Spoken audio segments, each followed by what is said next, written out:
Welcome, friends, to Baby's First Watchlist, where we take on the arduous task of watching movies to determine whether we will eventually force our unborn child to view them. At a current svelte 8.5 months pregnant, I'm Erin. I'm Tom. Who is not 8.5 months pregnant. As far as we know. Luckily.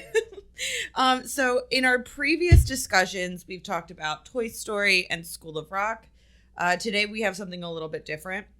We're going to be talking about Guillermo del Toro's Pan's Labyrinth, which is a dark fantasy film. But I would argue that you have some historical drama elements as well. Yeah, I think he situates sort of a fairy tale within a very dark time in Spanish history. Yeah. This is one that I missed over the years, but you've seen it, right? Maybe. I mean, we're going to give them time. Hopefully they have time to watch it by the time we announce it. No. You've seen it before, like back in the day. Me. Yeah. I thought you meant the royal you. Like all the listeners, all our friends. I don't know. I don't know maybe if our friends people have seen it. I think Wance saw it. Maybe. I think he had it on Letterboxd. He's the first friend to get the by name shout out on the podcast. I did see it, not when it came out, but probably like when I sort of started to watch movies in like the early 2010s. I didn't remember very much about it. I remember the weird guy with the eyes on his hands. Doug Jones. But yeah, I mean, Doug Jones. King. Yeah. But no, I didn't really remember that much about it.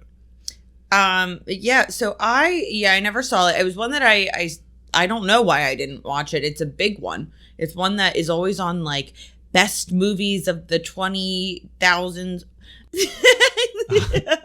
The 2000s. It's like foreign films you have to see. Like it's on all those lists. It's the first like foreign film I remember when I was like conscious of movies that was like huge. Yeah. At that time, because before that you had like When Was Life Is Beautiful. That was earlier than that. Yeah, that was the 90s. Yeah, late 90s. Yeah, and then there's been a million going back, but this was the first one because I was, I guess, 13, 14 when it came out, so I was like sort of just like understanding what movies are, and like outside of like The Godfather, which I had probably seen like 15 times by the time I was 12.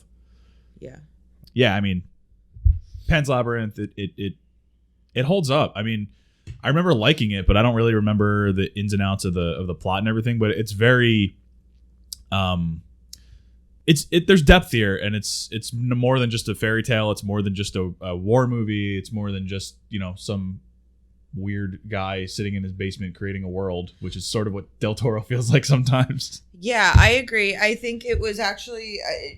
I underestimated how dark it would be. First of all, I thought it was like a fun movie. It's not fun. No, it's not fun at all. It's not fun to watch. And I thought it was going to be. And I have been spending the past couple of days wondering, like, why did I think that? And I think I figured it out. Because there was a 10-year-old that was the lead and it was No.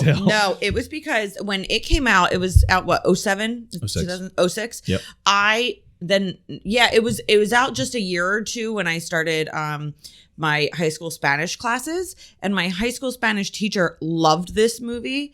And I remember by the time I got to Spanish 3, my school was so small, we just had Spanish 3 and 4 combined. So like, I was gonna say you just skip 1 and 2. Yeah, no, combined in one class. So like there were 4 of us in Spanish 3, and there were 3 of them in Spanish 4, all in one class. And he let the Spanish 4 kids watch Pan's Labyrinth, and we weren't allowed to because we had to like do work. Yeah. And I thought, well, okay, it's going to be like a fun PG-13 like fantasy movie. No, I don't know why Senor let them watch it in school. It opens with a child on her side bleeding out. Yeah, which again, I wasn't allowed to watch it. I think he like even turned it. It was like on one of those, it's not like we had you just project it. It was like one of those actual wheel-in TVs. Oh my. And he like turned it so we weren't allowed to watch. I loved. You thought it was a punishment, but it was actually like he was like, you guys are not ready for this. Yeah. And I loved my Spanish teacher, so it wasn't like that. But it was, yeah. He also loved the song "Innocent Man" by Billy Joel. Hey, 80s Joel. Loved it. He always said, "I am an innocent man, always." Oh my. But whatever. So that's why I thought it was like a fun movie about like, oh, cool challenges and fun creatures. Didn't realize it was. There are challenges in creatures. Yeah, but they're not nice.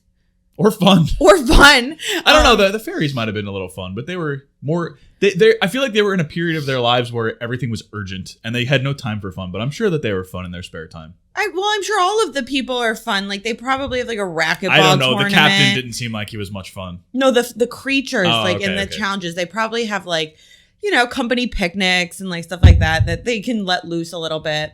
Maybe. But it certainly did not come through in the film. Not that that's a bad thing. It's just my expectations were very different than the reality of the situation, which is totally my fault since I've seen a few Guillermo del Toro movies. I should know 3? Yeah, this is my 3rd. I should know the vibe. And I did not catch it. But that's okay. Because the movie was great. So why don't we get a little bit of a summary, Tom, for those who maybe haven't seen it in a while. This is the part where Tom goes through the entire movie. So if you don't want to know, skip forward, I don't know, about 2-3 minutes. I'll put in the description where to skip to. There you go. So wow, fancy. Yeah, exactly. I will start by just giving a little background on the movie, just very quickly. It was, as we've talked about, it was written and directed by Guillermo del Toro. It stars Ivana Baquero, who was 11 at the time, as Ophelia, who's the main character. It also stars Doug Jones and like a variety of made-up roles. At least made 2. up meaning makeup, not like fake roles. He also, it's very funny, an interesting fact about him here is he learned Spanish to do this film. And so when you see him, he's speaking Spanish, but it's not his voice. Del Toro dubbed him over with a speaker who was a native Spanish speaker. Poor Doug Jones, but that's okay. Yeah, so if you don't know who Doug Jones is, he's the guy who was also the weird like fish monster in Del Toro's other movie, The Shape of Water, and he's been in tons of movies. Also a politician. No, that's a different Doug Jones. From Alabama. Doug Jones is basically the non-CGI version of Andy Serkis, who was literally that's like the perfect way to put it. Who was like Gollum and the Caesar and Planet of the Apes and all that stuff. So yeah, the movie was released in October 2006 in Spain and Mexico, and on December 29th, 2006 in the United States.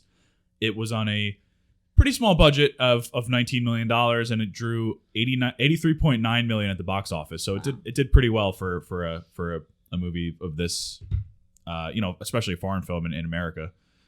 On Rotten Tomatoes, it has a 95% critic score. It was nominated for 6 Academy Awards, including Best Original Score, Best Makeup, Best Cinematography, Best Art Direction, Best Foreign Language Film, and Best Original Screenplay. And it won 3, which were Art Direction, Cinematography, and Makeup. Okay, I want to jump in here. It's kind of interesting to me that it didn't win Best Foreign Language Film.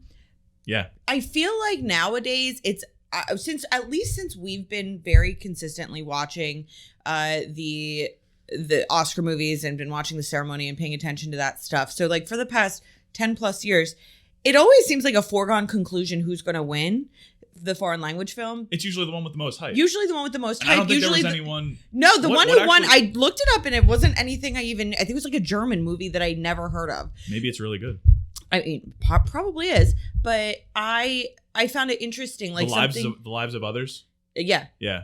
I found it interesting that a movie here that was nominated for screenplay and all these other things. Usually when you get the sort of the more mainstream, that's what I would put my money on. Yeah. So it's kind of interesting. There's been a few of those where you've seen where they don't end up winning back in the 2000s. It's interesting to me. Yeah, I feel like they hadn't quite figured. I mean, I have no idea what the movie that won is about. I've never seen it. Maybe it is excellent. But I feel like the way that things go now, I feel like they've sort of figured out the foreign language, the international feature a little bit better now. Because I mean, this year they had both The Worst Person in the World and Drive My Car had other. Drive My Car was nominated for Best Director and Best Adapted Screenplay, and Worst Person in the World was up for Original Screenplay. So I feel like they're sort of integrating it a little bit better now. Yeah, I agree with that. But to me, it's obvious. I think it's obvious who's going to win every year. It was obvious that Parasite was going to win. Well, duh. Yeah. It was obvious that Drive My Car was going to win. It was obvious that Roma was going to win a couple years ago. There was a minute there where Worst Person in the World, people were like, oh, maybe. Because people thought that Hamaguchi might win Drive My Car for so then Best they'd Director. split it. Yeah. So I don't know. I found that very intriguing that it didn't win for foreign language film. Yeah. But I digress. Anyway, we're like 10 minutes in now, and I haven't even started the plot summary. So. All right, quick. All right, this one is a little bit more involved because it's not Toy Story or School of Rock. So, as I alluded to earlier, we open up with a child lying on the ground, bloody and dying. It's real light stuff. The narrator tells a fairy tale about Princess Moana, which is not that Moana. Oh. Princess Moana is the daughter of the king of the underworld, and due to her childish curiosity, she visits our world, where she comes up and she gets blinded by the sunlight, and somehow this means that she becomes mortal and she dies. We don't ask questions here. Expecting her spirit to return at some point, the king builds a variety of labyrinths, which only his daughter could figure out in order to get back to the underworld and return home. So we come back to the real world, and we are in 1944 Francoist Spain. Not a good place. The Francisco Franco dictatorship lasted about 40 years. It only ended in the 70s, and it was a hyper-nationalist, repressive regime built on forced order and genocide. And this was after the Spanish Civil War. Yes. 10-year-old Ophelia is with her pregnant and ill mother Carmen on their way to meet their new stepfather, Captain Vidal, who is as nationalist gets. He's a hunter of rebels. Think like Hans Landa from Inglourious Basterds. He's really mean. He's a real stand-up guy, actually, because he kills a couple of villagers who were hunting rabbits because he thought they were rebels without any proof. So weird stuff starts to happen when Ophelia sees a stick bug that she believes to be a fairy that leads her towards one of the labyrinths.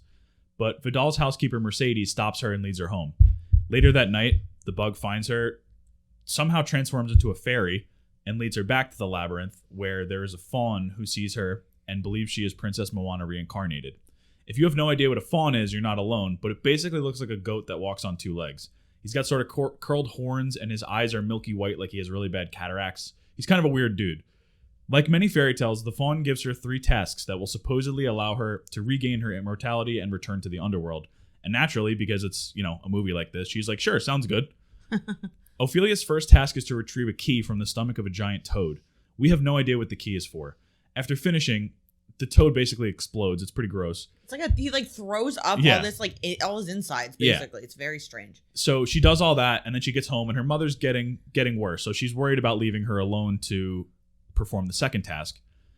Fortunately, the faun appears and gives Ophelia a plant called a mandrake root and some instructions on how to ease her mom's illness. Oh, it's kind of like Harry Potter. Yeah, mandrakes are in Harry Potter.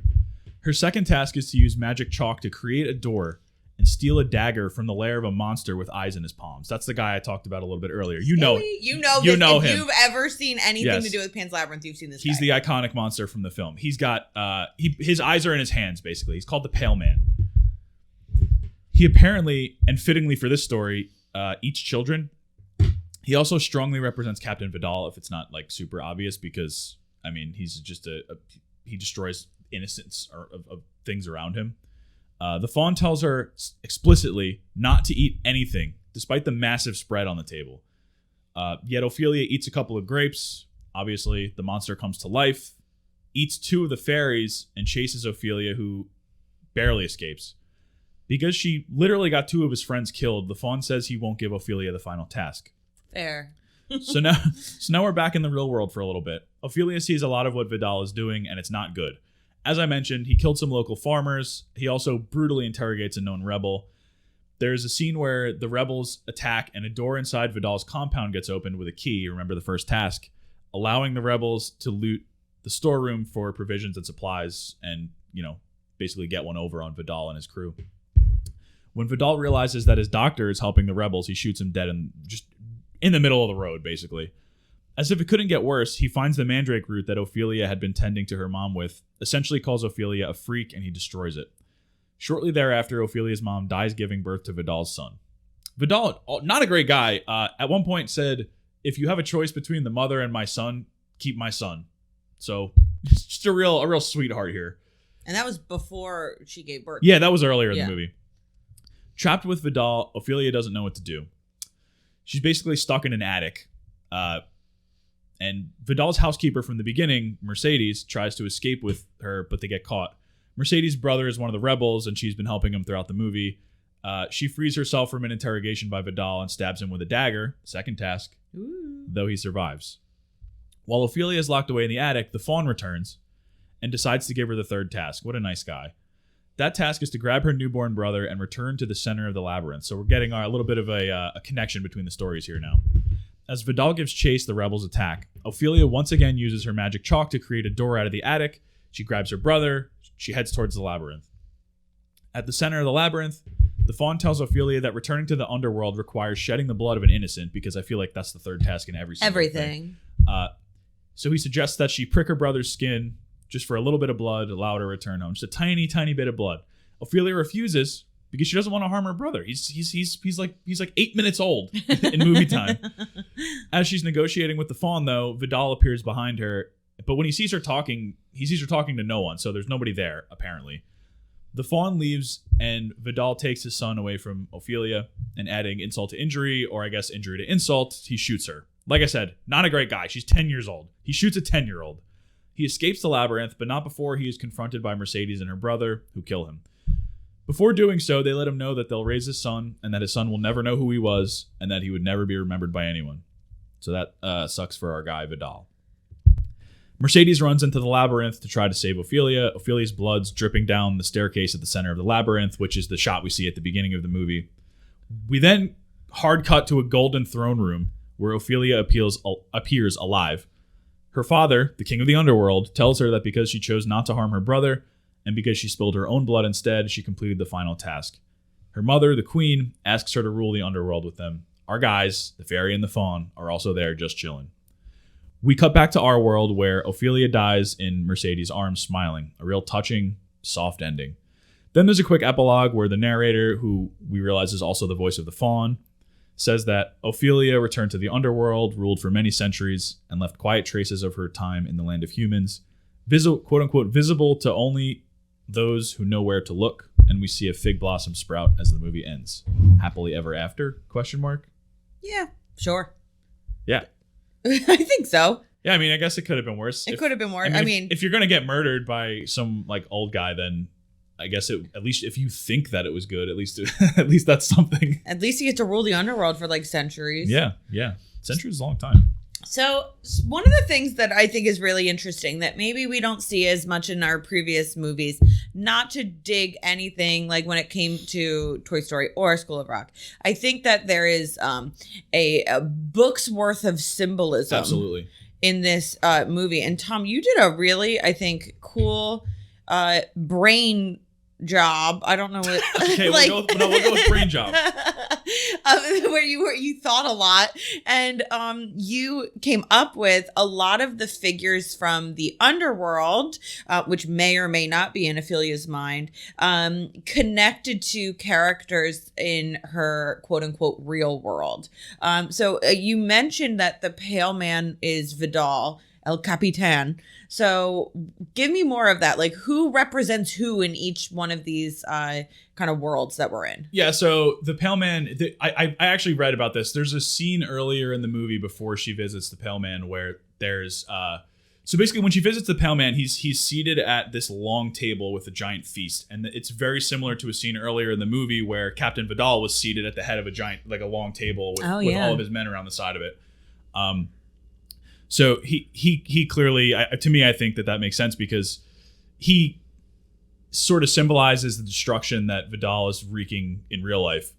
Now, when we talk about the Toad, I think that's got to be her mom because the Toad is like sort of pregnant with the key. You know, the key's inside the Toad, and then when obviously the mom dies, the Toad dies. I don't really have anything more than that because I didn't go super deep into it. But that's the one I think. I say it works. Yeah. So again, not very scientific here, but the other one that I think is true is I think the fawn is Mercedes. So again, Mercedes is the housekeeper that sort of, was facilitating the help for the rebels and was helping Ophelia while her mom was sort of indisposed. And, like a big sister role almost. Yeah. Or like a faux mother role kind of thing. So that connection there is the fawn is everything that all of the tasks that the fawn gives to Ophelia end up in the hands of Mercedes. So the key I don't know if we know that it's Mercedes that opened the storeroom door when the rebels attacked, but I think it's pretty assumed. I think it's or she gave the key to somebody else. So, that was the first task. Ophelia gives the key to the fawn. Then the door opens in real life, and the rebels are able to sort of get a win on Vidal's guys. Second task is the dagger, which, Ophelia gives the dagger to the fawn, and then a couple of scenes later, we get Mercedes being interrogated by Vidal, and she has a hidden dagger on her that she uses to cut off her hand restraints, and then she uses it to stab Vidal in the face, which was, honestly, that guy deserved that. So I mean, to me, I think Mercedes is the fawn, and even at the end when she's back at the labyrinth and you see her talking with her quote unquote parents, real or imagined. In the real world, it's Mercedes who is there. That's sort of, I guess, guiding her into the afterlife, sort of, in a way, even though she's not willingly guiding her because she's sobbing. But so I think those are the three main ones that I think I noticed. Yeah, I like that. Well, that actually brings me to something that we started talking about just in our own time because we're nerds like that, which is the idea of like whether the underworld and the tasks and the labyrinth stuff and all these creatures, whether they're real or not. And I think that although you like the idea of like, why not just say they're real? Like, why don't we go with that and see where that takes us when we're watching and analyzing? I think that when you pick those like proxies, like Mercedes is the fawn and this is that, I think that is almost a point in it's imagined and it's in Ophelia's mind because it's kind of within her own labyrinth of her brain that she is coming up with an alternate state from the hell world that she's currently living in. It's a coping mechanism. And so I also think that you mentioned very briefly in the summary, there's a part where Vidal sees Ophelia talking to nobody when we as viewers see her talking with the fawn. And it's kind of that whole, it could just be a kid just with her imaginary friend. But on the other hand, kids see ghosts. If magic was... It's a common thing that like in movies and literature and all that if kids are more predisposed to seeing things that are magical or that supernatural, are otherworldly. Yeah. So I think in that case you have a guy who's battle hardened and has caused the pain and suffering of so many people. I think it would be fair to say he lost his magic privileges. He can't see the fawn. Yeah, I like that. She was innocent. They said it at the end. It was the blood of the innocent. So maybe we're all magic is intertwined with innocence. Yeah, that is a really thoughtful thing. And it's so true. Like as we are preparing to have our first kid, a lot of people have said to me, not named Ophelia. No. A lot of people have said to me like, oh, one of the best things is rediscovering the magic of Christmas. And every day, you find that there's something that is mundane by the time you're, an adult, but as a kid experiencing it for the first time, you see magic everywhere. And I think there's something to be said for that, where it's like, who says that's not real? Yeah. That's sort of my thing. I mean, it's easy to look at this movie and be like, oh, this is fake. It's, this symbolizes this and this is actually this in real life. But at the same time, I don't know, maybe it's not. I mean, I think that I'd sort of like to try to open things up the other way because who knows? Yeah. And Del Toro's an interesting enough guy where I haven't read what he says it is, whether it's imaginary or not, but I feel like he would probably lean toward it's real because he's just that kind of guy. Yeah, it's cool. So another thing that I wanted to talk about, we picked out a lot of similar movies and literature kind of structurally to Pan's Labyrinth. The one thing that we picked up on is there's a lot of similarities in the book that came out right around the same time. The Brief Wondrous Life of Oscar Wilde by Junot Diaz, which I believe came out in 2007. I think it won the Pulitzer. And we both read and really loved this book.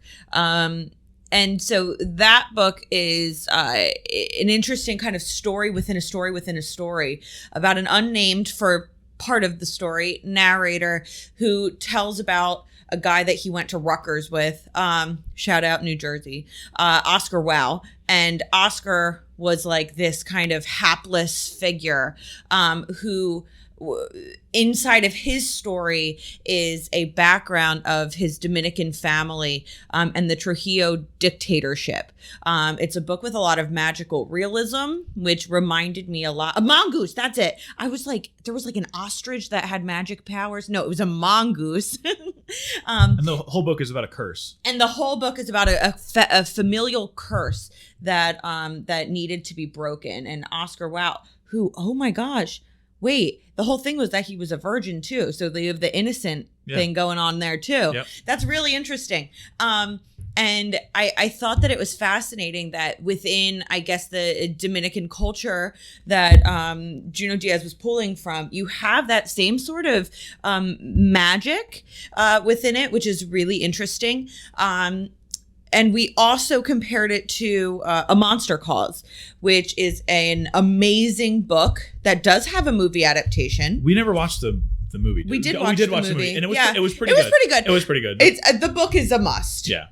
The specific illustrated black and white and gray version has to be is the best one. So it's by Patrick Ness, but it's based on a story from I believe Siobhan Dowd, who was an Irish, I'm assuming because her name was Siobhan.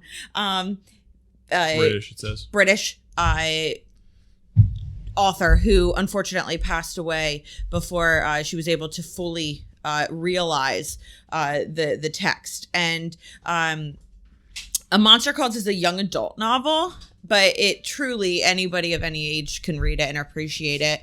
I read it only a few years ago. I passed it along to you, Tom. Yeah, I read it like 2 days later and in about 3 hours. Yeah, and so that one is about a 13-year-old kid named Connor whose mother is very ill and dying of cancer. And Connor is acting out in school. He is struggling to really understand what's happening. He knows what's happening, but it's a hard thing for him to accept.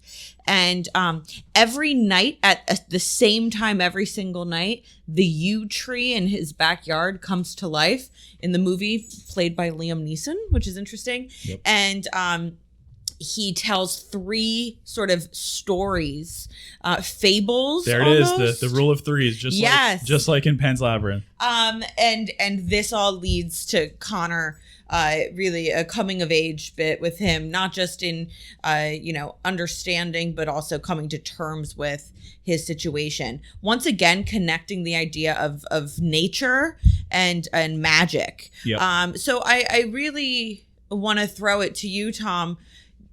Like, why do you think this is such a major thing that we see in literature and in movies? I think that people like connecting with the earth. Yeah.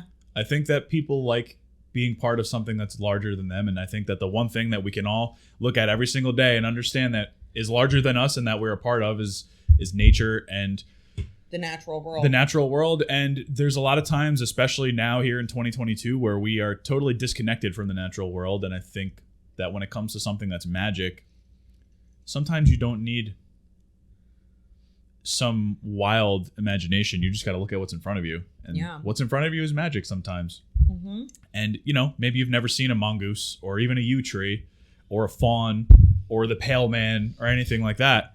But I think that it's something that your mind can use as an analogy towards what you have going on in your real life and what you need to, and it sort of helps you to, in the context of these 3, pieces of media, helps you to, even if it's not something that is sort of an existential crushing problem like a sick mother or the trauma that Ophelia was going through in Pan's Labyrinth. I mean, including a sick mother. But even if it's not something like that, it could be, it just helps you understand a smaller part of your life, no matter what it is. And it's just, it sort of, it takes your mind away from the straightforward, because not obviously things aren't straightforward all the time, but sometimes you need to analogize things in order to come to where you need to be, in order to sort of get past it or figure out what it is. Even like sometimes people just have to even locate what the issues are. And sometimes it takes something that's outside of your own brain to do that, because our brains are the best thing and the worst thing for us. Yeah. And if you can find your way to step outside of that and step outside of your everyday logic and all that, that sometimes is not letting you see what you need to see. I think the natural world is something that's an easy way to do that, because not easy, because it's, you know, a lot of people aren't able to do it, but it's something where it's not some Lovecraftian thing, octopus, whatever, Cthulhu that you can't even think of. It's literally what's right in front of you and what that means to you, and how it's tangible. It's more tangible. And I think it's sort of the first step of analysis towards like self-analysis and self realization. I like that. And it's interesting. We've got so many different cultures represented in those pieces of media, and it really shows that like a lot of different cultures around the world, how they were able to create myths to make things more understandable.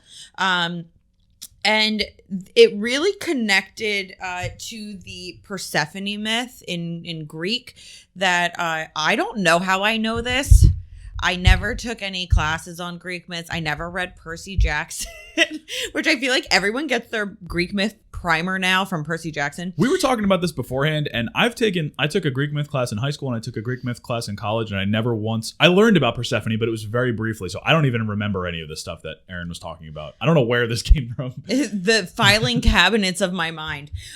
So the scene with Ophelia, when she ate those 3 grapes in front of the pale man, which led to kind of her downfall and destruction in that scene, it clicked immediately that it was Persephone for me. So Persephone was this chick who was like the daughter of these gods, and her mom was like super into nature. Demeter. There you go. Demeter was her mom. And so she was like, oh, goddess. I love vegetation. Demeter is the goddess of agriculture. She presided over grains and the fertility of the earth.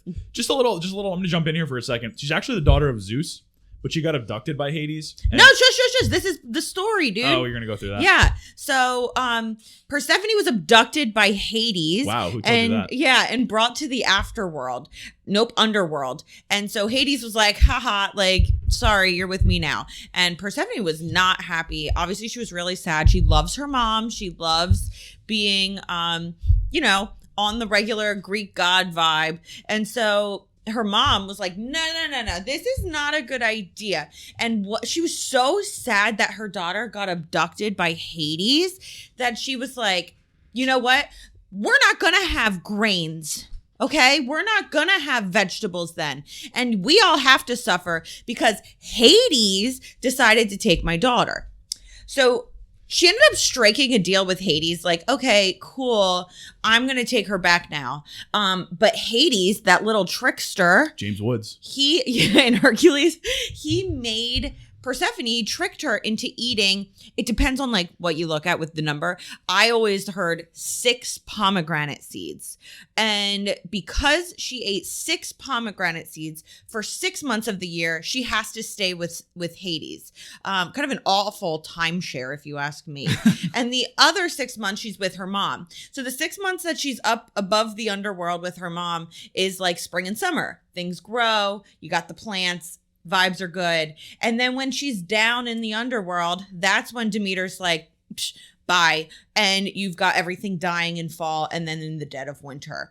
And it's really interesting that again connects to nature, connects to mothers. And I don't know if that's what Del Toro was going with Pan's Labyrinth, but it had to be, right? Yeah, I mean, it seems like it's underworld. Seems like it's spot on. The king and queen of the underworld. Come on. Yeah. So I felt real smart right then and there when I was like, Persephone. Yeah, that's English teacher vibes right there. Seriously. Anything that you want to talk about? Actually, you know what? If we go into questions, we can talk about this spread and this food and all that. So I think we're going to don't hold me to this, but I think we're gonna try and do something now where we sort of go through certain like food scenes in movies, because I don't know, we both like food and we both like movies, and I feel like there's a subsection within people who like movies of people who love food in movies. I love food in movies. I find it fascinating. I think food is such an interesting kind of thematic thing that everyone can connect to, that doesn't really get talked about in a highbrow way. Not that we're going to talk about it. No, we're definitely not going to talk about it in a highbrow way. But it's something that we don't really necessarily think about when it comes to connection. It's also the April segment of the week where she starts always to growl at my feet and try to get me to play with her. So Tom, tell me what you want to talk about when it comes to food in Pan's Labyrinth. Yeah, so I didn't think about this while we were watching, so I didn't really keep track of the food that was available in this movie, or that was around. But there's one notable scene where it is, and that's in the Pale Man scene, where obviously, as we spoke about, Ophelia grabs a couple of grapes, pops them in her mouth, and the Pale Man sort of, comes to life and chases her out. Now, I read a little bit about this, and apparently it's supposed to symbolize the Garden of Eden, forbidden fruit, which, I see that.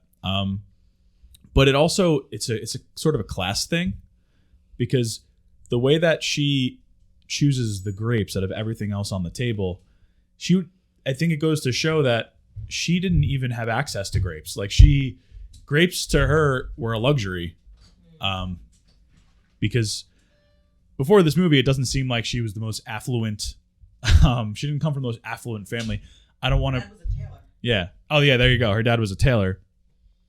So she grabs the grapes. They're right in arm's reach. But I think that's a pretty cool thing to note, why it was specifically grapes. But there's a large spread on this table. You can look it up online, but I'm going to go through some of the stuff. Okay, so what do you see here? It's not a great view of the table, but there's a whole lot of stuff here. I mean, we got some kind of like fruit pie maybe over here.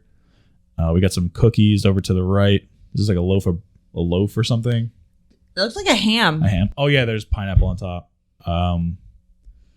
There's some sort of like mixture. Let's go with fruit punch. Kool-Aid. Yeah. In the middle, what else do we have here? Do you see anything else that it looks like a variety of different like succulent fruits. A smorgasbord, as they might say. Yes, it's a very a wonderful grazing table of riches. That looks like maybe a suckling pig down in the forefront there. So my question is, let's say you walk in this room and you have to steal something from the Pale Man. What are you taking? What are you eating? What's going to be something symbolically or taste or whatever that's going to be worth it to have this freakish monster chasing you? Does it have to be something on the table? Well, we could say on the table. Start with that? Start on the table. Okay, well, I'll tell you this. It's not the suckling pig? No, my vegetarian self is a little at that ham. No, normally I would be like, you guys got some like bread or something, but I've been really into fruit since my pregnancy started. So honestly, I would probably take a piece of really, really juicy looking fruit. Okay. So you're okay with the grapes? I'm actually okay with the grapes. I specifically thought that the grapes that she chose were too big, because usually with fruit, like the bigger you get, the less good they are. Right. So I would have chosen maybe some smaller grapes to get the juice that I want. Okay. But yeah, I probably would still. I'm kind of team Ophelia with the grapes. You can see in this picture right here, she's eyeing those grapes. She wants the grapes, and that's all that she's got her eyes on. That's been me the past 8 months. I'll take the grapes. If you put some ice cream on it, even better. What would you pick? I mean, I love grapes. I'm not going to go with grapes though, because I don't know. I don't want this to be a clean sweep between me, you, and Ophelia. You're picking the cookies. Come on. I mean, the cookies look pretty good, but they sort of look like those. I mean, they're not Italian cookies, because this is like Spain, but they sort of look like those Italian cookies that I don't love. With the cherries. If there's a 7-layer one in there, maybe I'll grab that one. If they have a 7-layer cookie in there, that'd be wild. In like mythical Spain. Joe Pesci just comes out of the back like, "Hey." Yeah, he's the Pale Man. I don't know. There's some cool apples on the other side. That's a little spot on with the Eden thing, though. That is. If she would have grabbed the apple, that would have been like, oh, okay, all right. Or pomegranate seeds for yeah, Persephone. Right. I'm gonna go with this weird looking pie thing here, right in the foreground on the right. It's probably like a meat pie. I don't know what it is, but I'll give it a shot. I feel like all people ate in the 40s were like meat pies. I mean, in England, maybe. I don't know about Spain. Yeah, maybe not Spain. Maybe in Spain. So what about if it was like an updated kind of table with all the foods? What would be a food that would get you to have to stay in the underworld? I can tell you mine. What is it? Mine is like Doritos. a really... No, but that actually is connected to something I want to bring up later. No, it's like a really nice soft brie. Okay. I want a brie. Just brie, nothing else? No. It needs to come with a baguette. Oh, so you're doing a whole order. It's a spread. It's a baguette. I thought about this. I want a cherry jam, cherry preserves, fresh, good soft brie cheese on a slightly toasted baguette. Who's making? Well, did the Pale Man make all that? Then I'm not touching it. If he did, because think about it, his hands are his eyes. Yeah. Like I feel like I would get some sort of like glaucoma in my mouth. I don't want that. So no, as long as Pesci's in the back making it rather than the Pale Man, I'm happy. Okay, that's fair. All right, what's yours? I'm gonna go with pumpkin pie. Ew, Tom. That's what? it. That's it. I did not expect that Why? from you. I thought you would say like lobster. No. Pumpkin pie's great.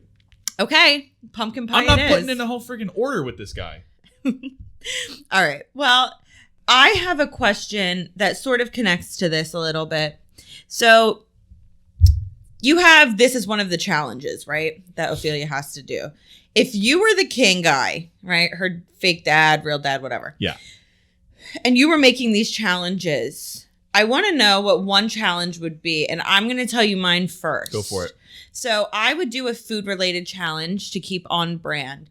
And mine would be that you have to eat a pound of something in 10 minutes. Oh, that was like how when my mom started smoking in like the 70s, her dad made her smoke an entire pack. He made her smoke. She was like 10. She was around there. She was like in her teens, like early teens. And he made her smoke an entire like gigantic, we're talking 70s cigar in 10 minutes or something like that in order to be able, and she did it. And she smoked for like 30 more years after that. She was like, I am willing to do this. So, okay. Yeah. So you have to eat a pound of something in 10 minutes to be able to like win that challenge.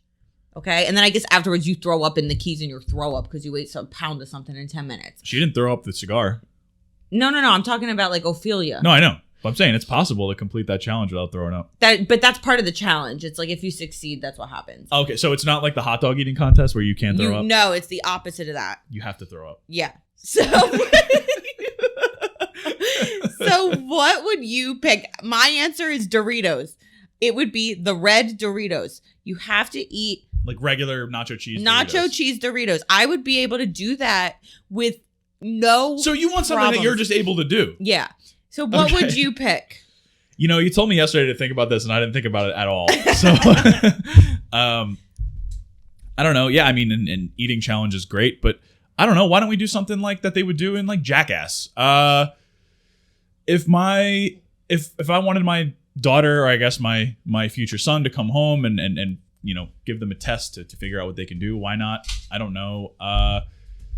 Put them in the ring with a bull and give them a seesaw and see if they can escape from the thing with the bull, or we could put them in a room full of mouse traps and just see what happens. Maybe they can get out of the room without activating any of the mouse traps. Or maybe what was the thing he did with Wee Man with the electric shock thing? Oh my god, I don't even know. that movie. Yeah, so I would have to do more research of my of the Jackass filmography in order to come up with a full answer to this one. But it's gonna be something in there. Oh my god, our like future child, poor thing. Like if we end up king and queen of like the overworld instead of the underworld. And the podcast world. Yeah, okay. And he has to complete some tasks. He's in for it. Like, how pathetic are these tasks? What do you mean? So sad. Eating pound of it's the most trashy thing I've ever heard. It's a challenge from Jackass and then eating a pound of Doritos in 10 minutes and throwing up. I moved to South Jersey. What do you expect? What is happening? Oh my God. Yeah, this South Jersey trash just came out strong. All right. I got a couple other questions here. Yeah. And we have like no time, I'm sure. Yeah, we're at around 45 minutes. Oh, that's not bad. So I want to know for you, how does this compare to other Del Toro movies? Because we've seen 3. I don't know if you've seen Hellboy. I have not seen Hellboy, so which is a major blind spot for me. Honestly. I know that's why I had to kind of question it. We've both seen 3. So we have seen Pan's Labyrinth now. We have seen The Shape of Water, which was Del Toro's Oscar winner, and we have for Best Picture, and we have seen Nightmare Alley, which was out last year. Where would you rank Pan's Labyrinth in there? And do you see any kind of like major similarities when it comes to Del Toro's work, or anything that really sticks out to you? It's my favorite Del Toro movie. Really? That's super interesting. It is. I think there's more to it than the other movies. There's and it fits cleaner than the other movies. Like just going through those. It's a tight script. Yeah. But even going through the symbols and stuff, like it's not too esoteric. Everything sort of fits together, and at least in my head, I don't even know if I'm right. But when it comes to the other movies, I think they're just slightly more unfocused than this movie is. The Shape of Water, I think, is great for a lot of reasons. Many of them being Michael Shannon, but that movie, I just think there's something in it that is a little bit, I don't want to say off-putting. And it's not what you're thinking. It's not. I'm not fish talking romance. I'm not talking about that. Romance is a word for it. It is romance. It's creepy. I know. There's just something about that movie that I don't fully connect with. I think it's a great movie, and I'll watch it. And I've seen it a couple times now. And as for Nightmare Alley, I just thought Nightmare Alley was a little bit too long. I agree with that. I think that his production design is one of his strengths in every one of these movies. In Pan's Labyrinth, you get a lot more of the natural stuff than in the others. But in The Shape of Water, it takes place in, is it 50s or 60s? It's the 50s. It's got to be the 50s, right? And it takes place in basically a government facility for most of it. But even in Sally Hawkins' character's apartment, it's beautiful. I mean, I don't even have any descriptive words for it. It's just you if you're watching a Del Toro movie, you know it. At least among these 3. Yeah. And Nightmare Alley. It's an Art Deco dream. Oh my God, it's so gorgeous. Yeah. The scenes in the 40s, where you've got, is it the 40s? Sure. Why not? Cate Blanchett's office is like still the most gorgeous thing I've ever seen with the dark wood and the like I said, the Art Deco kind of vibe to it. Del Toro just knows how to make a beautiful movie. I mean, even the circus scenes in the beginning were I mean, they were horrific. They were horrific and out there, but I mean, even that set is beautiful. Yeah. Did he win? Did they win? That movie didn't win for production design, win it? No, it didn't. Oh, Dune won. Right? Yeah. And I picked Nightmare Alley as my choice, but I knew that Dune was going to win all those kind of awards there. But yeah, I think I agree with you. I think that the production design for all 3 of these movies, like Del Toro, it sets his work apart from so many others where it's just a wonder to look at. It makes you feel like you're in that world. He's one of the best world builders out there. Yeah, he's a major world builder. And from all 3 of these movies too, you get that element of like fantasy versus reality. And what I really enjoyed about it is, you think, oh, it's this horror element for each one of these, right? You've got the fish monster in The Shape of Water and this like who's like, oh my God, it's this scary monster. You have, but the real monster in that one is the human. Exactly. Well, it's the same thing. It's the same thing in Pan's Labyrinth, where you have this underworld that's so scary, and look at this guy where his eyes are on his hands and all this stuff. But really, she's coping with the actual horrors of humanity living in this post-Civil War traumatic environment that she's in. And then Nightmare Alley too, you kind of have this guy, Bradley Cooper, who is in this like kind of disgusting rundown carnival circus. He has one of the best character names of all time. His name is Stanton Carlisle. That's one of the best protagonist names.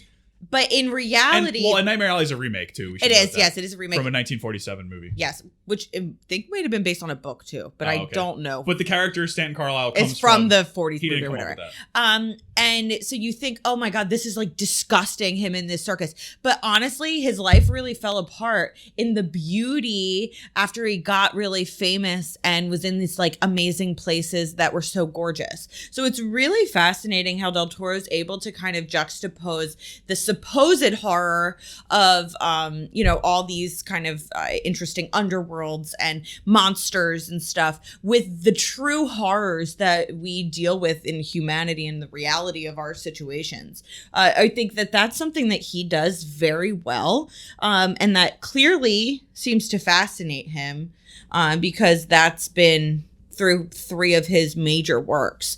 Thematically, I think a popular one for him. Yeah, and I think if we watch the remainder of them, I'm not sure about Hellboy, given that it's more of a studio film, but other than that, I would imagine that like Devil's Backbone has similar. Well, I talked about... Is that the only... What was the other one? Did he make another one? He might have, but I just think Devil's Backbone is such a good name for a horror-y movie because I said to Tom, like, a backbone is, like, probably the scariest body part. Like, if you are walking down the street, and you look to the side and you see, like, anything that's going to be, like, a body part, the backbone, like, the spine is probably the scariest one. It gives me shivers to think about that. So if you have the devil's backbone, like I know nothing about this movie. I feel like it's terrifying. He actually did a lot more movies than I thought he did. I thought he had like 5 movies. He did a bunch more, including some I'm sure you've heard of and seen. So in 1993, he did Kronos, which was an indie horror movie. He did Mimic in 1997, which was a sci-fi horror movie. Then he did The Devil's Backbone, which is a spiritual... Pan's Labyrinth is a spiritual sequel to The Devil's Backbone, but it's not the same. 2002, he did Blade 2. I didn't know that. Oh, that's interesting. Then he did Hellboy in 2004, Pan's Labyrinth in 2006, Hellboy 2 in 2008. Yeah. What is that, The Rise of something? No, it's The Golden Army. Oh, The Golden Army. Pacific Rim he did in 2013. Oh! So you've seen that, right? No. I actually haven't seen that, and I heard it was really good. Yeah. In 2015, he did Crimson Peak, which I remember coming out, but I didn't see it, which is another like gothic kind of movie with Tom Hiddleston, I think. Then he did The Shape of Water. Then he did Nightmare Alley. And he has a Pinocchio adaptation coming out this year, which is... I feel like there's so many Pinocchio adaptations. If you had to pick one director to make a Pinocchio movie, it would probably be him. Oh my God, imagine that like scene with the whale. Monstro? God. Is that what the whale's Yeah. I know. Ew, what? From Kingdom Hearts. Oh my God. No, he's actually the perfect director for that, which is interesting. Okay. One other Del Toro question I have. How do you think Del Toro does writing women? I am a very big critic when it comes to the way that a lot of movies with male writers, how they write women. Now, Del Toro, I will say, he does typically, when he writes movies that are in English, he does have a female screenwriter sometimes. I know that he did at least for Shape of Water, if I'm thinking correctly. I think you're right. But I find that out of, all of the male directors that are kind of the biggies, he is one of the best when it comes to writing women. Yeah, I mean, Rooney Mara's character in Nightmare Alley was that's thin, yeah. Cate Blanchett's character was interesting in that movie. And Toni Collette's too. Oh, yeah. I forgot about Toni Collette in the movie. Oh, yeah. Oh, God, yeah. And yeah, right? And Sally Hawkins in Shape of Water is a fascinating character. Octavia Spencer's character in Shape of Water was sort of interesting, too. I don't think he did enough with her, but because she was just really a supporting character that was responsible for more of the explaining of Sally Hawkins' character's motivations and things like that. But... and then here in Pan's Labyrinth, the whole movie is built on women. Yeah, I find it really fascinating. I just thought that was something. Any Hellboy heads out there? Let me know. I don't know about Hellboy. Ron Perlman vibes. But yeah, what other questions do you want to bring up? I don't have a whole lot more that we haven't covered. Why don't we do the Mrs. Nesbitt Identity Crisis Award? Sure. Who had the biggest identity crisis in this movie? Probably Ophelia. It's right? gotta be Ophelia. Yeah, sometimes it's just the main character. It's gotta be Ophelia for sure. Well, because she literally doesn't know like whether she's my princess of the underworld. Yeah. So I'm gonna go with. I think everybody else was pretty sure of who they were. Yeah. Mercedes was a rebel. Vidal was a monster. Yeah, no, I don't think that one's really a tough one. No, I agree. I think I'm going to go with Ophelia there. Yeah. Good. What's the deal with the clock that Vidal has in this movie? Oh, yeah. I'm sure there's tons of stuff on that, but there's so much in this throughout movie. the movie, he keeps checking this clock that's just ticking constantly, and I couldn't figure out what it was. It just kept reminding me of Peter Pan. Well, I don't know. You've got this whole thing of like mortality and immortality, so it could just be connected to him always looking over his shoulder for when his time is up, kind of thing. That is true. And I think it is crushed before he's killed. I'm sure. Right? Yeah. I don't know. Del Toro would do that. That's just popped into my head right now because I didn't ever think about that. That's interesting. I was trying to figure it out when I was watching the movie, and nothing came to me. I was just like, man, this dude really likes to know what time it is. I would maybe connect it to mortality. I think it also serves to highlight him as a counterpart to the natural world, because time is obviously a human construct. So it grounds him, and it keeps him even further away from that magical world that Ophelia is experiencing, and further away from the innocence. Yeah, let's go with that. Sure. Love that. What else? We can ask the final question if you want. I got one before that. Okay. What's your favorite fairy tale? I didn't like any of them. They were all terrifying. What's the first fairy tale you would read to our child? Let's go with that. Oh my God. That's such a good question. It's so funny. I don't know if I ever told you this. I had growing up, I don't know where my mom and dad got these. I don't know where they came from, but I had these old Grimm fairy tale books, and they were like the big, thick, like ones that I don't know why they were in my room, and I would like read those as a kid, and I loved the blood and guts. I loved the gore. They're cool. The gothic stuff is awesome. I love that stuff. So honestly, I think we could go with like a collection of Grimm fairy tales and go from there. I also love the idea of doing some Irish folklore. Yeah. I love maybe the Finn McCool story when it comes to Giant's Causeway. Yeah. Because that's something that we can talk about. That was on the trip where we got engaged. So we can talk about how we've been there and saw it in person. Yeah, we saw it happen. Yeah, we saw it happen. It was crazy. So I think maybe one of those. What do you think? Okay. Three Little Pigs? Yeah, I think we could start there when the baby's like 0. We don't have to jump right to Grimm stuff. But, yeah, maybe not. Maybe not right away. Well, Monster Calls is obviously one of them, which I would count that as a fairy tale. I would too. What are some of the Hans Christian Andersen ones? Oh, we did Little Mermaid. Yeah. Yeah, she like kills herself at the end. That's not good. No, I don't think that. We're not going to go. Maybe with we'll do the Mermaid. Disney version of that one. Yeah, I don't think we're going to go with Little Mermaid. Yeah. Yeah. I mean, other than that, that's all my questions, I think. I love it. So we get to the big question now, which is. This is the first one this where. This is the one that it's like awkward. Would Pan's Labyrinth, the rated R movie from 2007, 2006, yes. Would that go on Baby's watch list? Baby's first watch list? This is the first one where it's not a slam dunk yes, but I still think yes. I think yes too, but I think yes with a qualifier. It has to be in high school or later. Yes. Like not even middle school. Well, my qualifier is like he also has to be into movies. Yeah, if he's not into movies, why would he even want to watch this? Exactly. If he's not into movies, then what are we doing? If he's not, if you're not into movies, what are you doing? Yeah, wait a second. They just love my sparkling personality. Well, better than mine. No.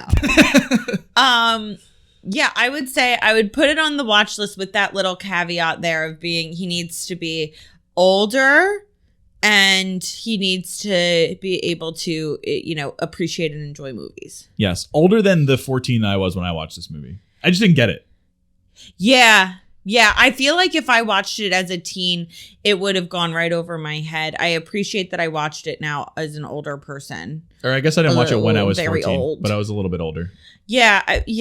I think that you're right. Maybe not even high school, like maybe after high school. It depends. At that point, can we like force our child to watch a movie? Yeah. Yeah, why They're not? your property forever, right? Yeah. Okay, perfect. So we're going to put it on baby's like 80th watch list. Okay. Well, no, it's still the first watch list, but it's probably like the 800th watch on the watch list. Yeah, exactly. All right. Well, hopefully by now we will be on. I mean, obviously, if you're listening to this, it's on Spotify, Apple Music, or Apple Podcasts, or Google Podcasts, or YouTube, or whatever it is. But keep doing that. Subscribe, please. Please subscribe. Tell your friends. Why? It doesn't matter. Again, we're going to do this again live. We did not pick the next episode yet. So I'm going to go hit up our spreadsheet over here. We are currently in 2009 with our movies. Which is a great year for movies. I feel like for some reason, every single decade end is like a baller year for movies. 1999, there's a whole book about how 1999 is the best year for movies. I have it on my nightstand. I haven't read it yet. 2019 is probably my favorite year for movies ever. Excellent year. Ever. And 2009 has a lot of good ones. I think this was one of the first years that I really started watching a lot of those Oscar-y movies. Mm-hmm. Is that Me the too. year with like District 9? District 9, and like, yes. yeah, I love those movies. Yeah, so now I guess we have to choose a 2009 movie. Oh yeah. So we've got. I'm just gonna throw them out here, and you just let me know what piques your interest, and we can go from there. We've got Avatar. We've got The Blind Side, District 9. We already watched Inglourious Bastards. Up, A Serious Man, which is a Coen Brothers movie. Precious, Up in the Air. Hurt Locker won the won Best Picture that year. We've got 500 Days of Summer. We've got Drag Me to Hell. We've got Fantastic Mr. Fox. We've got The Girl with the Dragon Tattoo. Harry Potter and the Half-Blood Prince. Invictus, The Lovely Bones, Princess and the Frog, The Secret of Kells, which is the... Let's do that one. Okay, we're going to do that one. That's another animated movie. That one, like, nobody has seen. Nobody has seen it. It's on... If you have a library subscription, it's on Kanopy. That's how we're going to access it. If you've ever seen the movie Wolfwalkers, which if you have not seen, you have to see, which we are going to do an episode on Wolfwalkers someday. It's the same director. Outside of that, just for completionist sake, in 2009 we have, Taken was there. Oh, that's a great one. And we already watched Star Trek. Yes, we already watched Jennifer's Body, which is one we should do a Jennifer's Body episode one day. Consider it done. Adventureland was great. Wally was 2008. That's pretty much it. Great year for movies. All right, so our next episode, I will also update if there's any other way you can find this movie, but as of now, the movie that we're going to be doing next is The Secret of Kells. It's 75 minutes. Watch it. It's an Irish animated movie directed by a guy named Tom Moore and Nora Twomey. Tom Moore has done a bunch of cool stuff with Irish folklore in animated movies. Unfortunately, we've only seen Wolfwalkers, which was nominated for the Oscar two awards ago. Lost to Soul, which in my opinion was wrong. But anyway, we are going to sign off on that. And so, like I said, subscribe and make sure you follow us on Instagram at our new Instagram tag, which will be Baby's First Watch List. And we love you and think you're amazing. Absolutely. And we will see you all later. Bye.